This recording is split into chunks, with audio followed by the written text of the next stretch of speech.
Radhe Krishna everyone. I hope you all are so good. Today we start the remaining topic for last class. Firstly, the recap for last class.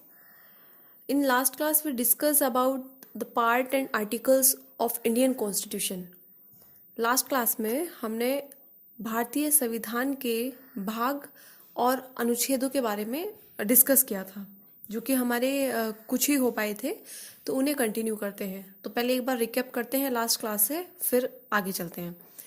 तो हमने ये पढ़ा कि Indian constitution के अंदर 12 schedule हैं, means 12 अनुसूचियां हैं, 22 भाग प्रेजेंट, ओरिजिनल डॉक्यूमेंट की बात कर रहे हैं हम, 22 भाग प्रेजेंट है और 395 आर्टिकल, जिसमें से हमने 5 पार्ट का ओवरव्यू किया था और आर्टिकल नंबर 1 से 151 तक हमने डिस्कस कर लिया था।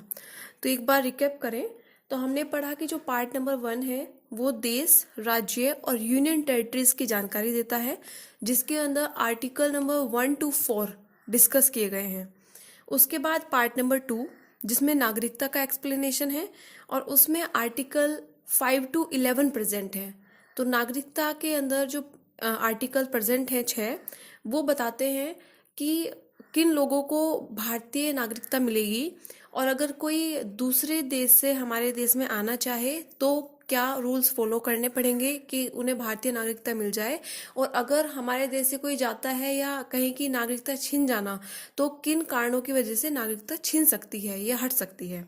तो ये पार्ट नंबर 2 था। पार्ट 3 जो मौलिक अधिकार के बारे में बताता है, फंडामेंटल राइट्स, जो कि इंडियन सिटीजनशिप जो जिनके पास है वो हर किसी मेंबर को फंडामेंटल राइट्स मिलते ही हैं, हमने ये पढ़ा था। और जिसके अंदर आर्टिकल आते हैं आर्टिकल 12 to 35, बड़े इंपॉर्टेंट पार्ट है ये।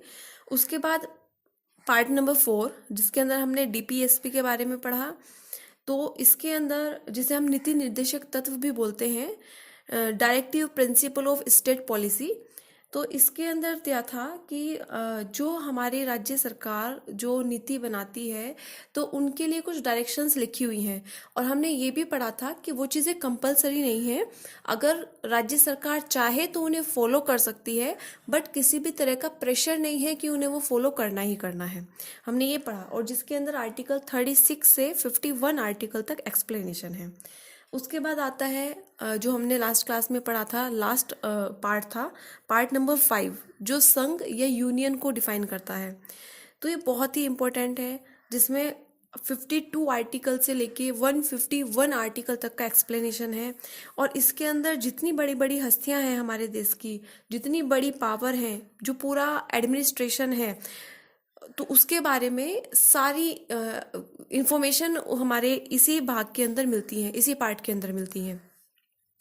तो इसके अंदर हमने मेनली प्रेसिडेंट के बारे में पढ़ा, उसके बाद वाइस प्रेसिडेंट की इंफॉर्मेशन और प्राइम मिनिस्टर, ये सारी इंफॉर्मेशन हमारी मिलती है पार्ट नंबर 5 के अंदर।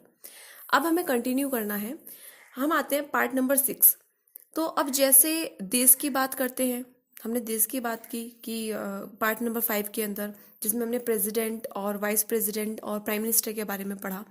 सेम टर्म जो पार्ट नंबर 6 है, इसमें हम उसी तरीके से राज्य की बात करेंगे, और जिसके अंदर आर्टिकल 152 से 237 तक आर्टिकल प्रेजेंट है। 152 से आर्टिकल नंबर 237। तो सारी नॉलेज स्टेट के बारे में हमें मिलेगी भाग नंबर 6 में। और भाग 5 जो था वो था कि सारी देश की जितनी नॉलेज है उसी के अंदर मिल जाएंगी। तो पार्ट नंबर 5 तो बड़ा ही इंपॉर्टेंट था, उसके अंदर 100 आर्टिकल पूरे कवर हो रहे थे। तो बहुत सी चीज़ें हम उसी से रिलेटेड, जैसे हमने देश के बारे में पढ़ लिया पार्ट नंबर 5 के अंदर, तो बहुत सारी चीज़ें ऐसी है जो भाग नंबर 6 के अंदर सेम रिलेट करती चली जाएंगी। क्योंकि जब हम देश के बारे में बात करते हैं तो वहाँ राष्ट्रपति की जो पोस्ट होती है स्टेट लेवल पर, वही राज्यपाल के रिप्रेजेंटेटिव होते हैं।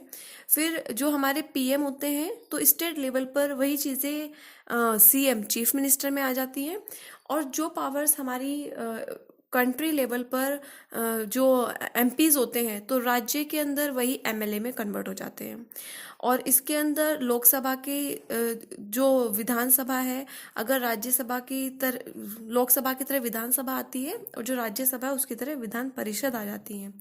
और ये भी याद रखें कि जो पार्ट नंबर 5 है उसके अंदर हमने पढ़ा था कि 5 डिवीज़न होते हैं, लेकिन अगर हम पार्ट नंबर 6 की बात करेंगे तो इसके अंदर इसी तरीके से 6 डिवीज़न्स होते हैं। ठीक है, वहाँ हमने पढ़ा कि सुप्रीम कोर्ट की बात होती है। हमने पढ़ा था कि सुप्रीम कोर्ट जो है हमारी वो 124 से 147 तक के आर्टिकल में एक्सप्लेन है।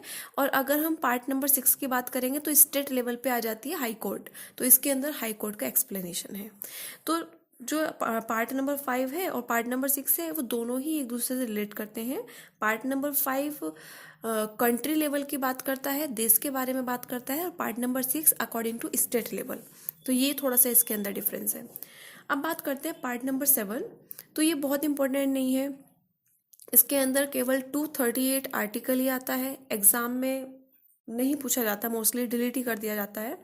और लगभग इसमें चीज़ें वही रिपीटेशन वाली चीज़ें हैं जिसमें राज्यों की ही जानकारी दी हुई है। पार्ट नंबर 7 में राज्यों की जानकारी दी हुई है, और जो राज्य की जानकारी है वो हमने पार्ट नंबर 6 में पढ़ ली है। तो उसी का रिपीटेशन इसके अंदर कुछ दे रखा है, और इसके अंदर एक ही आर्टिकल प्रेजेंट है, आर्टिकल नंबर 238। तो हमने क्लियर करे हैं 1 आर्टिकल से लेकर 238 तक आर्टिकल हो गए। अभी बात करते हैं पार्ट नंबर 8। तो पार्ट नंबर 8 के अंदर आर्टिकल नंबर 239 से 242 तक प्रेजेंट है। 239 से आर्टिकल नंबर 242। हमारे देश में दो चीज़ें हैं, एक स्टेट और दूसरा यूनियन टेरिटरीज। तो इसमें यूनियन टेरिटरीज के बारे में है। आप सब जानते हैं, हमने स्टार्टिंग में भी एक बार डिस्कस किया था कि हमारी जो यूनियन टेरिटरीज में चेंज हुआ है वो 31 अक्टूबर 2019 के बाद हुआ।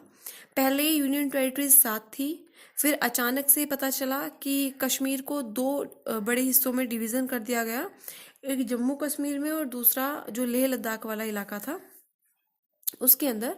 तो 2 इंक्रीज हो गई, तो पता चला कि यूनियन टेरिटरीज अभी में 9 है।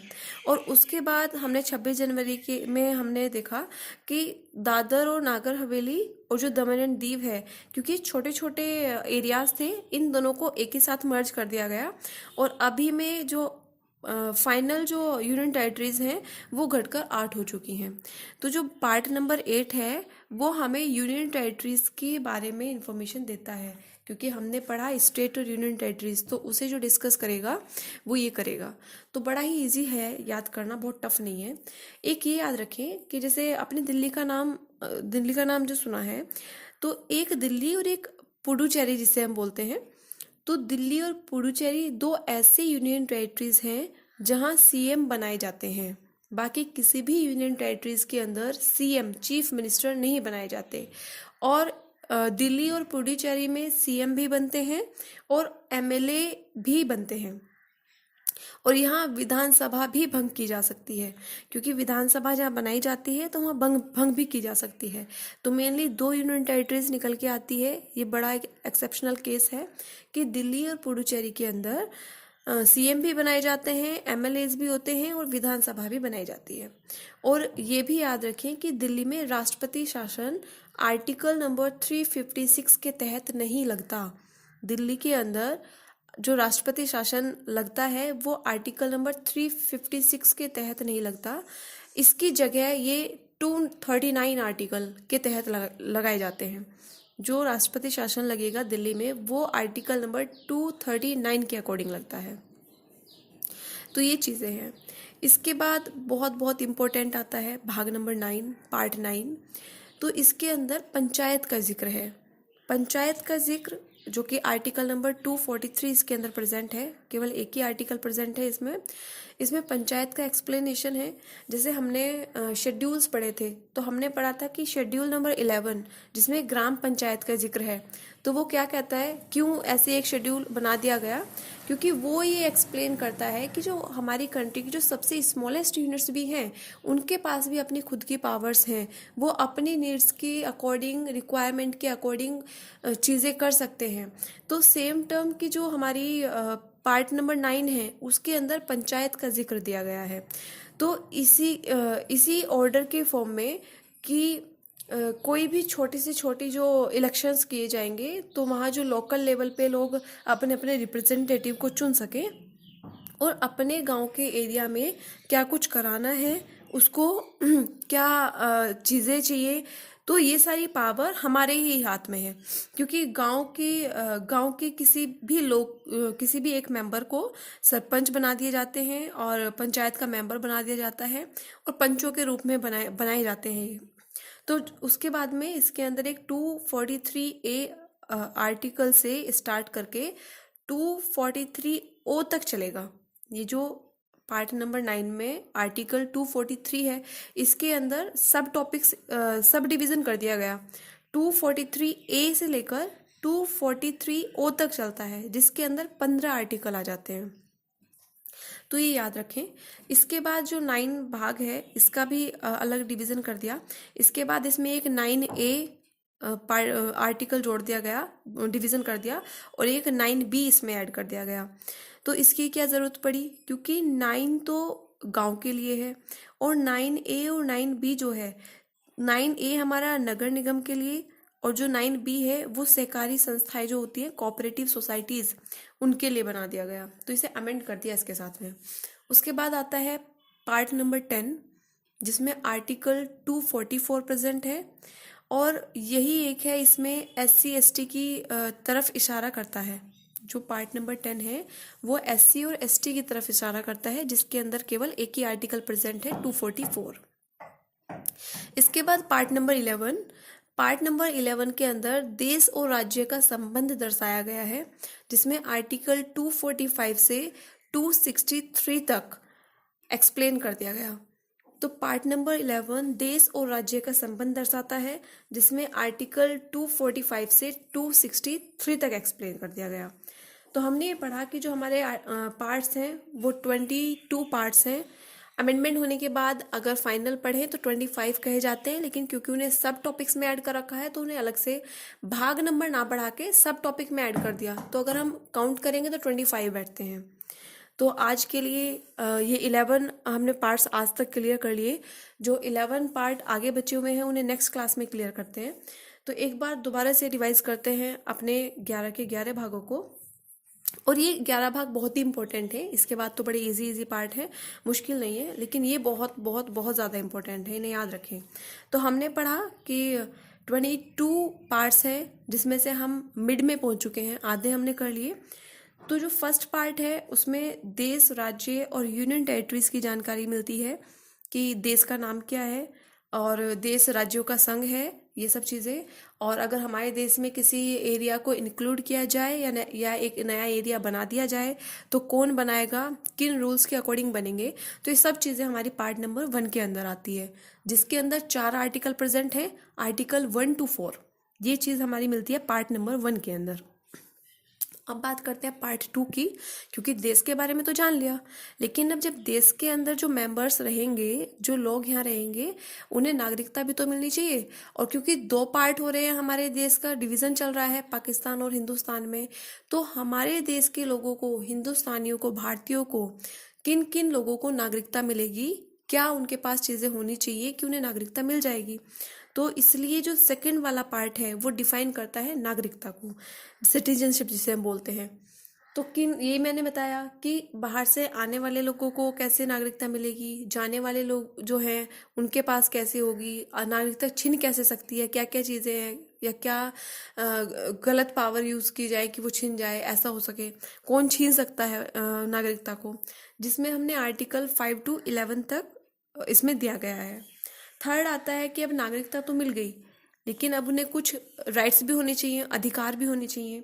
तो थर्ड के अंदर मौलिक अधिकार, फंडामेंटल राइट्स के बारे में डिस्कस किया गया है, जिसमें कि ओरिजिनल डॉक्यूमेंट में 7 फंडामेंटल राइट्स थे, 7, लेकिन जो संपत्ति का अधिकार था उसे हटा दिया गया और उसे पार्ट नंबर 12 में ऐड कर दिया गया। तो इसे हम पढ़ेंगे जब हम आगे डिस्कस करेंगे। तो इसे पार्ट नंबर 12 में इसे ऐड कर दिया। उसके बाद आता है पार्ट नंबर 4, जिसमें DPSP का डिस्कशन है, जिसमें आर्टिकल 36 से 51 तक आ जाते हैं। नीति निर्देशक तत्व जो एक डायरेक्शन देते हैं किसी भी स्टेट सरकार को कि वो इन चीज़ों को फॉलो कर सकते हैं, वो इनसे एक डायरेक्शन ले सकते हैं कि चीज़ें कैसे चलाई जाएं। उसके बाद पार्ट नंबर 5 आता है, जिसके अंदर हम संघ के बारे में पढ़ते हैं, द यूनियन के बारे में पढ़ते हैं, जिसमें जितनी बड़ी बड़ी हस्तियां हैं उन सब की पावर्स, उन सब की एलिजिबिलिटी, उन सब के उन सब के क्या कानून हैं वो सब के बारे में हम पढ़ेंगे। तो हमने पढ़ा प्रेसिडेंट के बारे में, वाइस प्रेसिडेंट के बारे में, प्राइम मिनिस्टर के बारे में, इवन उसके अंदर हमने सुप्रीम कोर्ट के बारे में भी पढ़ा है। तो ये चीज़ें आती हैं। एक कैग के बारे में हमने पढ़ा है, कॉम्प्ट्रोलर एंड ऑडिटर जनरल, ये याद रखें, दोनों बहुत इंपॉर्टेंट हैं, जिसके अंदर आर्टिकल 52 से 151 तक कवर कर रखा है। उसके बाद पार्ट 6 आता है, क्योंकि अब हमने देश की पावर्स के बारे में भी पढ़ लिया। अभी स्टेट लेवल पे आ जाते हैं। तो स्टेट लेवल पे आर्टिकल 152 से आर्टिकल नंबर 237 तक डिस्कस है।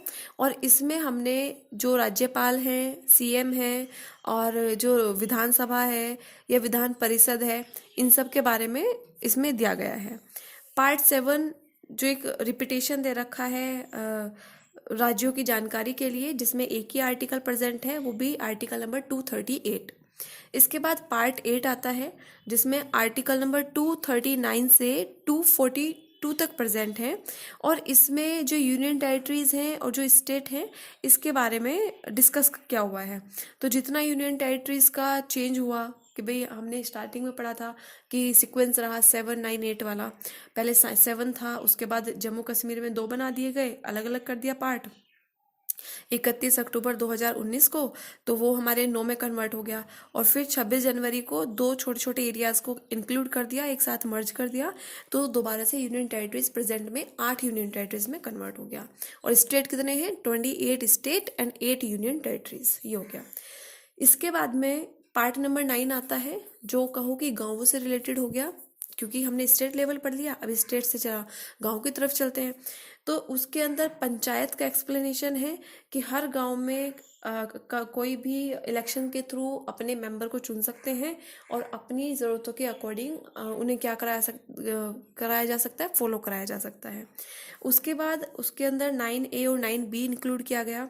9A में नगर निगम के बारे में, 9B में कोऑपरेटिव सोसाइटी जो होती है, सहकारी संस्थाएं, उनके बारे में। उसके बाद पार्ट 10 आता है, जिसमें SC और ST की तरफ इशारा किया गया है, जिसमें आर्टिकल केवल 244 आर्टिकल, केवल एक ही आर्टिकल प्रेजेंट है। और लास्ट हमने पढ़ा पार्ट नंबर 11, जिसमें देश और राज्यों का संबंध दर्शाया गया है, कि स्टेट और जो कंट्री है उसके बीच में रिलेशन क्या है, जिसमें कि आर्टिकल 245 से 263 तक आ गया। तो हमने सारे जितने आर्टिकल पढ़े हैं, 11 पार्ट पढ़े हैं, और आर्टिकल हमने 1 आर्टिकल से लेके 263 तक हमने ओवरव्यू किया। तो एक बार सारा रिकवर करते हैं, ओवरव्यू करते हैं कि हमारे कॉन्स्टिट्यूशन के अंदर जो पार्ट्स दिए हुए हैं उनके अंदर क्या क्या इन्फॉर्मेशन है, और जो आर्टिकल है उनमें क्या क्या चीज़ें हो सकती हैं। तो अगर एक बार हमें ये चीज़ हमारे माइंड से निकल जाएगी, तो उन्हें याद रखना बहुत ही आसान होगा। तो अभी 11 ये हम पार्ट हमने किए हैं। इसके बाद नेक्स्ट क्लास में जो 11 पार्ट और बचे हैं उनका डिस्कशन करके, और फिर हम कंटिन्यू रेगुलर तरीके से फर्स्ट पार्ट से लेकर इवन हर एक आर्टिकल को अच्छे से समझते हुए चलेंगे और याद करते हुए चलेंगे।